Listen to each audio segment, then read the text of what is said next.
What's up, everyone? All right, it's Monday morning. I'm back in the saddle and locking up a green day, which I'm super grateful for. Now, when I first came in this morning, I was feeling a little bit apprehensive because last week was good, but finished slow. I had a couple of good days, but Thursday and Friday actually were no trade days in my main account. They were the last 2 days of my small account challenge, but it wasn't a really strong finish. So I was kind of bummed out about that. And then coming in here on Monday, I was just thinking to myself, look, the focus is the main account. You just had 2 no trade days in a row. I'm still in the recovery from the big loss I had nearly 2 weeks ago. So please don't come in on Monday morning and get smoked, because then you're just going to start the week off on this terrible note. 2 no trade days and a big red day. I just don't want that to happen. So I reminded myself, all right, if I'm in a position where it feels extra important to lock up a win, not just for the gain financially, but for the continued building of confidence, what do I have to focus on? My 5 pillars of stock selection, right? So I said, anything that's outside of that, just don't even touch it. It's not worth it today. Yes, you might miss out on profit, but if you lose not just the money, but what's worse is you lose your confidence. You get frustrated, demoralized. It's not worth it. So for that reason, I traded less today. And I ended up missing a stock that ended up making a huge move, but we're going to spend some time talking about it because this morning we had a stock that squeezed up over 200%, and I had the wherewithal not to trade it because it didn't perfectly meet my 5 pillars of stock selection.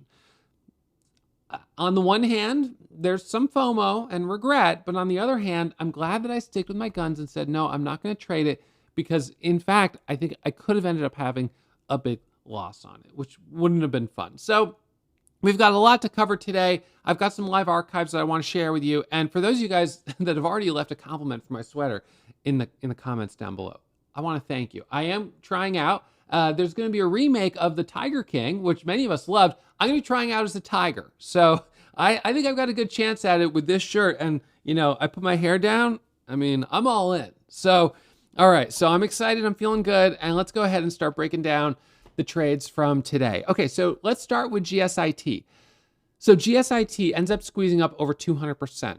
We look at the stock, sort of big picture profile of the stock, and you can see that it's got 21 million share float.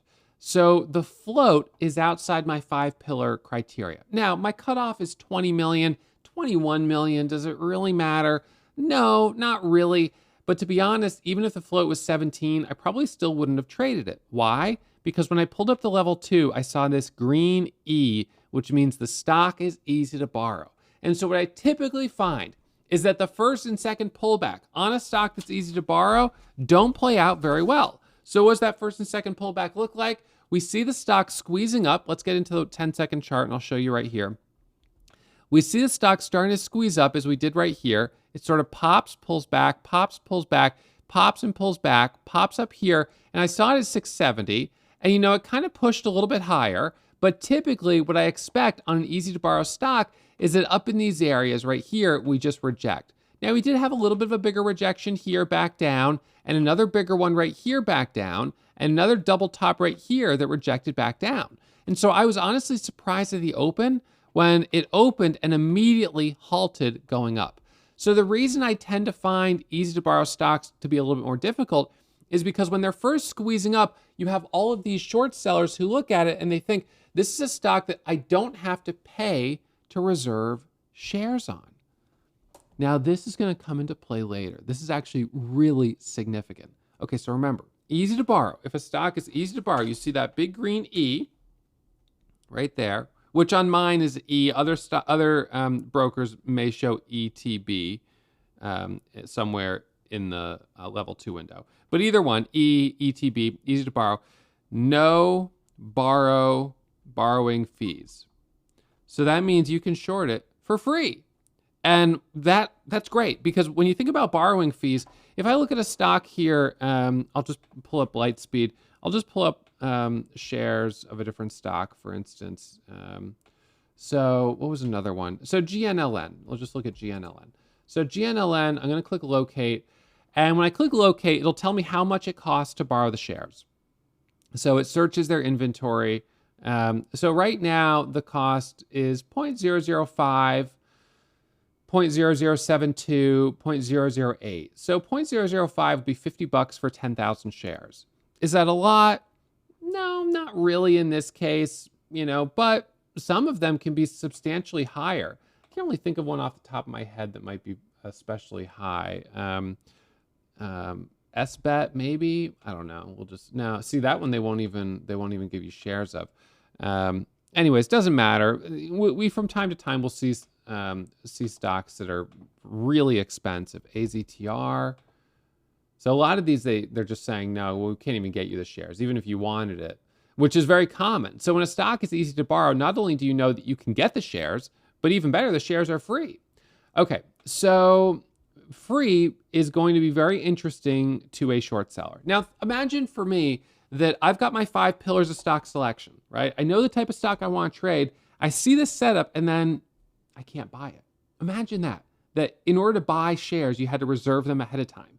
And so if a stock was, let's say, easy to buy, I would be like, it meets my criteria and I can buy it. I don't have to reserve shares. This is awesome.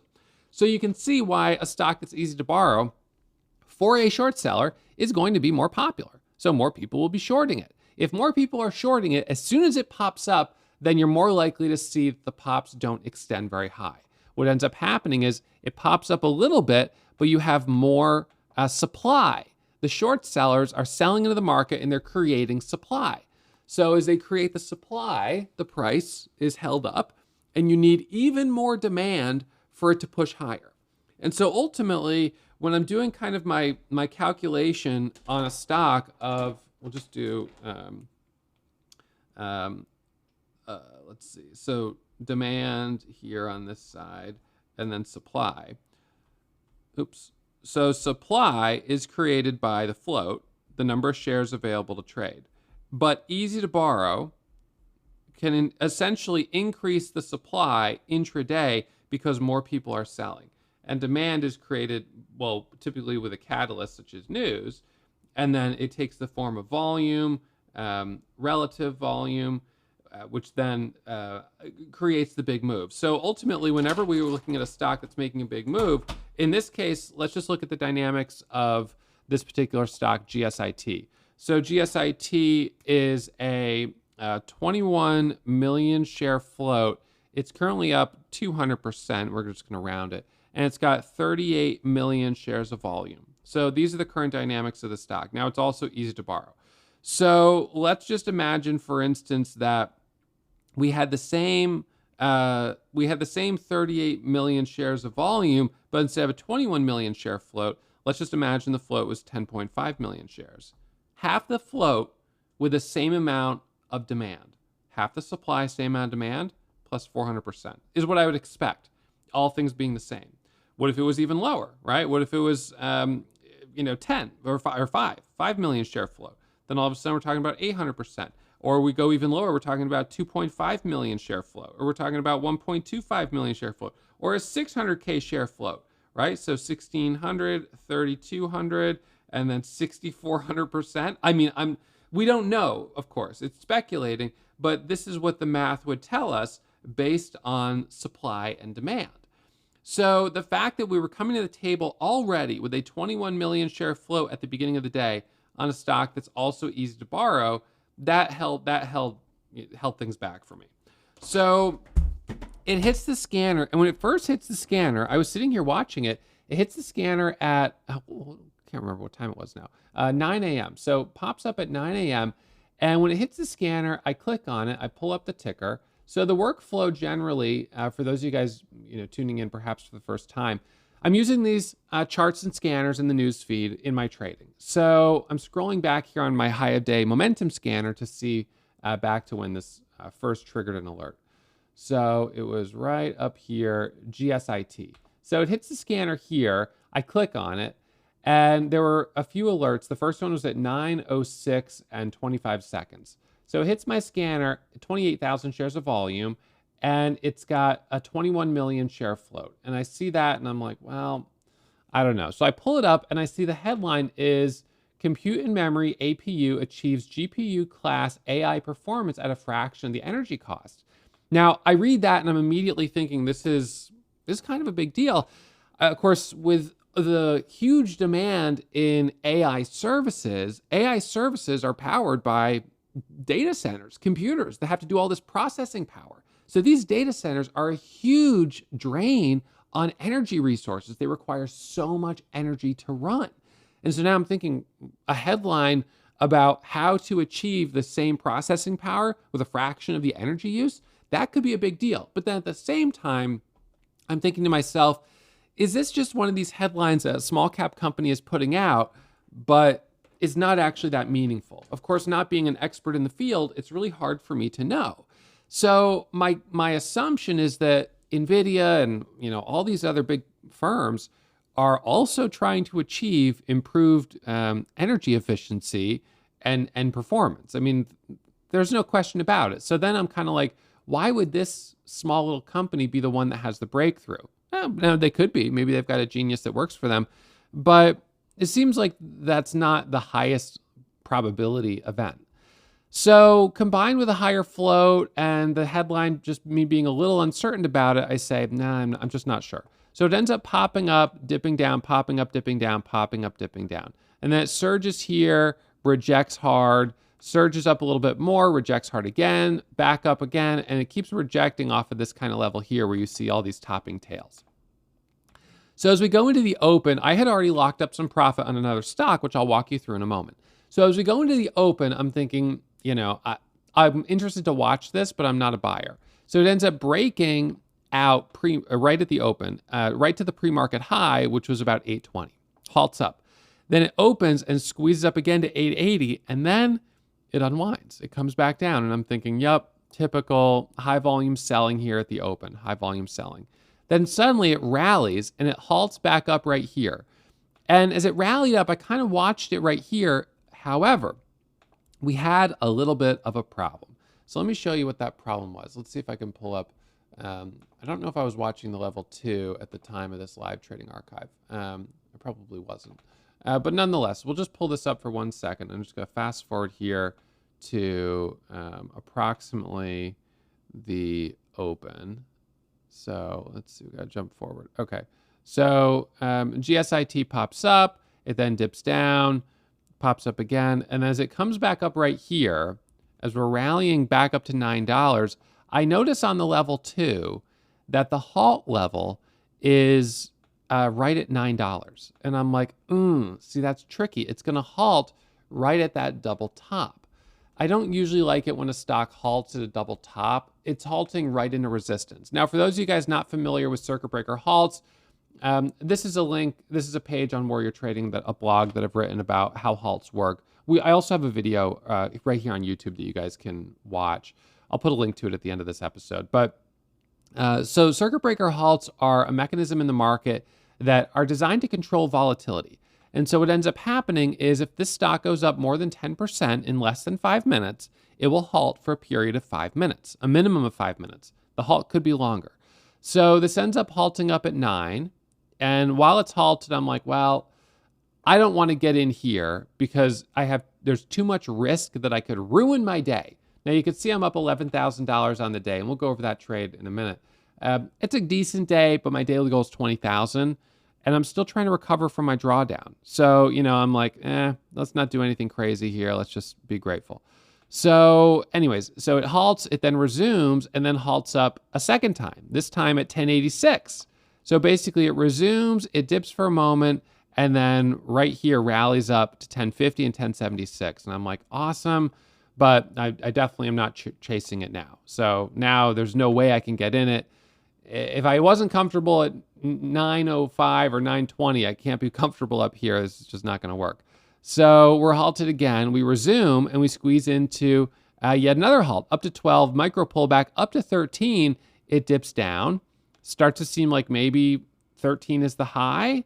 And then all of a sudden we break through 13. And next thing you know, boom, 1330, 1340. You can see the price right here, 1343, and we're halted again. So now we keep halting, which makes it really difficult, as you can imagine, to trade this. Then it opens a little lower. Below 13, it dips down. Then it rips up to 1480. We're now halted again. And then we resume from the next halt, and we squeeze all the way up to 1749. Now, at this point, things are looking really good. And we would expect, typically, that this is going to resume 1749, 1750, and squeeze up to 18. However, this is a NASDAQ traded stock. So while the stock is halted, we can see the resumption price. And so the resumption price on this was showing 1240. Oops, sorry. So I'm going to open this back up. So the resumption price was showing 1240. So let's see. So where was this? All right. So 1240 was sort of the resumption price when I started this recording. And that's kind of insane. It halted up at 1749, and now it's showing a resumption at 1240. How is it losing 30% of its value here? What's happening? Okay, so let's come back to the fact that this is a stock that's easy to borrow. You do not have to borrow shares on this in order to short it. So if you had the buying power in your account, you could press the sell button, sell short button for 200,000 shares if you wanted to, maybe for 500,000 shares. Now, if you did that, if you put out an order while this was halted to sell 500,000 shares and you said, I just want to get out and I don't care what the price is, then what would happen is your order goes into a queue and it combines with all the other orders that are currently outstanding on the stock. Now, such a large sell order is going to be strong enough that it's going to change the resumption price. And so in this case, the resumption price ends up dropping all the way down to 1265. Now, what is also possible, just for the record, is that there was an insider who's been holding shares of this stock, or not even an insider, but just one of the 21 million shares that are outstanding, one of the people that's holding a big block of those shares, who says, you know what, I want to sell 1 million of these shares. Look, the stock's up 200% in one day. They might know the company very well and think the news isn't even that great. Who knows? I'm just speculating. But they say, I want to dump it. Now the stock is halted. And so they just put out the sell order. And they don't really care, 17, 15, I don't know. They're just happy to get out. And so that big sell order, and maybe a short order, we don't know, creates this imbalance. And so then market participants can see that imbalance. So we're looking here, we see this big imbalance, and now people are getting scared. Now they're thinking, when this thing resumes, it's going to be a bloodbath. So although the resumption price does creep back up a little bit, it still ends up resuming several dollars a share lower than the halt price. And when it resumes, it of course is lower, it sells off, and it ends up eventually going into a halt down. And so I found it very interesting the way this kind of all played out, because if this stock had been hard to borrow, I don't know that we would have gotten this same rejection, because you wouldn't have very likely been able to easily, for a short seller, take a massive position or take the risk of putting out that kind of order without knowing you were going to incur borrowing fees, substantial borrowing fees. I mean, thousands of dollars, like they could be really significant. So all of this was happening on GSIT, and I just sat on the sidelines. I watched it. I gave my commentary on it. I shared what I was seeing, what I was thinking, and I, restrained myself. I held back, and I said, I'm not going to trade it. It just, like I said, if I didn't trust it at 9, now I can't possibly buy it up here, because the easy to borrow status remains, and that's a risk factor. So, and you can see here, it did end up rallying back up. It hit 1749. And then note, it came back to that level. And again, look at that flush from 1749 all the way down to 1450. So seeing that big flush actually is more data that helps me kind of change my theory, which is that each time it's coming up to that level, there's someone that's market ordering out a huge position. So how many shares went through on that one candle? 600,000 shares. 600,000 shares on that candle, and another 200, 300. So, I mean, a million shares of volume went through basically. And this is on a 10-second chart. So within, 30 seconds. So if you were a big investor and you had a huge position on this, you could press the sell button 3 times on 50,000 shares or 250,000 shares or something like that. And then all of a sudden, boom, boom, boom, you're out. Yes, does the price drop? Well, sure. I mean, supply and demand. And in those moments, there's a lot more supply than demand. They would probably have gotten a better execution price if they had pieced out of it a little more slowly. But, maybe they don't, I don't know, maybe they're not sophisticated enough to know that or know a better way to get out. I don't know the answer. This is speculation because at the end of the day, I don't know what sell orders created that low resumption and what sell orders resulted in this drop. It could have been shorts on both occasions. It could have been longs, insider selling. We don't know. But what I do know is that when I look at my 5 pillars of stock selection, when I see a stock that has a higher float, and it can be 18 million, it doesn't have to be over 20, but I see a higher float and I see that it's easy to borrow, I know that this type of price action is going to be more common. So in fact, there was only one stock today that was on my 5 pillar scanner, and that stock was GNLN. So GNLN ends up popping up earlier this morning, and it was kind of interesting because it pops up right at 8:30 in the morning. So boom, right at 8:30, this stock squeezes on one candle from $3.89 all the way up to $7 a share, which was pretty impressive. So if we back this scanner up to 8:30, what you'll see is right here at 8:30 and 3 seconds, I got the audio notification right here. This is the alert. So the scanner produced this alert that GNLN was making a new high at 491 with a 1.3 million share float. Now at that time, I wasn't really sure. I saw it hit the scanner, and what do? I click on it. It's got light volume. I'm not really sure. But then within an instant, it's hitting 450. Or it's hitting 550, 575, $6, and it's squeezing up. So now I'm like, okay, and I'm expecting that there is news on it, but I can't see the headline yet because it hasn't yet populated through the whole RSS feed. And so what that means is that there are some people that got the news instantly and initiated buy orders. So what I'm thinking is that somebody likes the news. And even though I don't know it yet, I'm going to focus on trading the price action. So this is what I do. It comes up right here to $6, right there. We're going to go full screen on this chart. So it squeezes up right here to 540. It squeezes up to 6. And you see how there's a topping tail candle right here at 6? Right there, there's a topping tail. And then it dips down right here to 540. And then it comes back up. As it came back up, that's where I bought. So even though that's a 10-second chart, if we actually broke that chart down into its 1 second increments, we'll make it a 1 second chart just here visually. So what ended up happening was it's squeezing up. That's 1 second, 2 seconds, and that's 3 seconds. And right here we hit $6. Okay, so now this is 4 seconds, 5 seconds, 6 seconds, 7 seconds, let's just say like that. And as it started to rally back up here, 8 seconds, I'm a buyer right down here. As soon as I saw this green coming in, 9 seconds, and then 10 seconds. So this candle happened so quickly, but this pattern right here is the same micro pullback pattern that I trade all the time. I'll trade on the 10-second chart. Essentially, I was trading this on like a 1 second, but I don't use a 1 second chart. I was just looking at the level 2.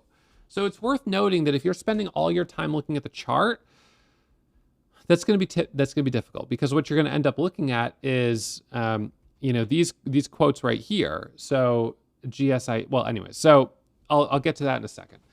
So GNLN ends up popping up to 6, dipping down. I buy the dip right there, and it squeezes up to 640, and then it squeezes up to 660. It squeezes up to 7 right here, and honestly, I was impressed. I was like, this is a solid move. I took my profit off the table up around 660, 650. So I ended up getting about 60, 70 cents a share from the best entry down at 575. I actually pulled almost $1 a share out of it. Then it dips down right here. It goes sideways for a second. I unwind the rest of the position through here.